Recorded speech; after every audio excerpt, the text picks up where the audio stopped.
Attorney General Jeff Sessions rejecting the idea of appointing a second special counsel for the meantime to investigate allegations of FISA abuse within the Department of Justice and the FBI.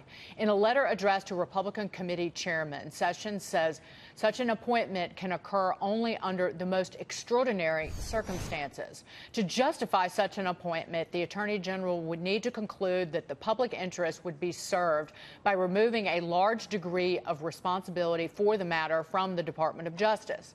Sessions also reveals he tapped Utah U.S. Attorney John Huber to investigate claims of surveillance misconduct within the FBI and DOJ.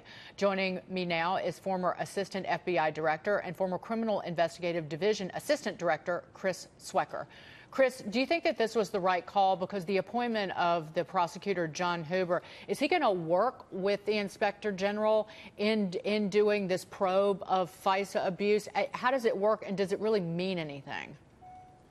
That's a really good question, Dagan. The best I can tell is the Inspector General has a clear mandate to look at the alleged FISA abuses. But Huber, U.S. Attorney Huber, is doing nothing more than conducting a review to determine whether the Clinton Foundation and Uranium One and some other things should have been opened up as investigations, as full investigations, not preliminary investigations, and whether they were under-resourced as investigations. So in other words, there's allegations or there's information out there that maybe the FBI wanted to conduct a more robust investigation of the Clinton Foundation, and the Justice Department pulled back on the reins. So Huber is just conducting a very, very preliminary review. No one should interpret that as an investigation. He has no investigators to use.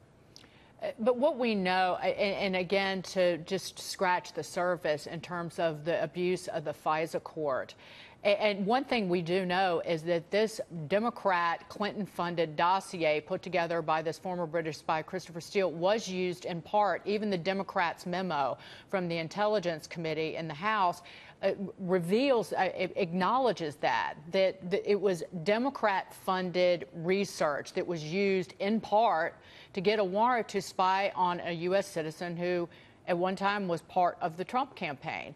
And it still remains to be seen the depth of involvement of people within the FBI, any abuses of power within the FBI or the Justice Department. Do you think that this does ultimately need a second special counsel? Well, I'm someone that believes that the Inspector General has the authority, has the ability under Title V of the U.S. Code, which gives Inspector Generals their authority, to look into this in depth. My only question is, does he have the investigators? Does he have the resources to do it right? So I'd like to see what the first Inspector General report looks like. That'll tell us a lot. I think it's going to be explosive. I do think that they can and do have the authority to conduct an in-depth investigation of the alleged FISA abuses. And let's face it, there's a lot of questions there. Quite a few questions about how this whole FISA process was used or possibly abused. Right, and I think that matters to every American, because I said yesterday on Agreed. Outnumbered that if the same thing had been done to someone within the Clinton campaign and pulling the levers were people who were Republicans, then there would be outrage and steam coming out of every liberal's ear in this country, every Democrat's ear, and I just think that there's kind of a disconnect in terms of how upset people are about this. One thing about the Inspector General, so you think that we need to wait, because the Inspector General for the last year or so, he has only been looking in, this is Michael Horowitz, into the Clinton email investigation. So you do think within that report we will find out some abuses related to the FISA court? I think we'll find out about some abuses on the part of some people like Schrock, like Page, potentially McCabe.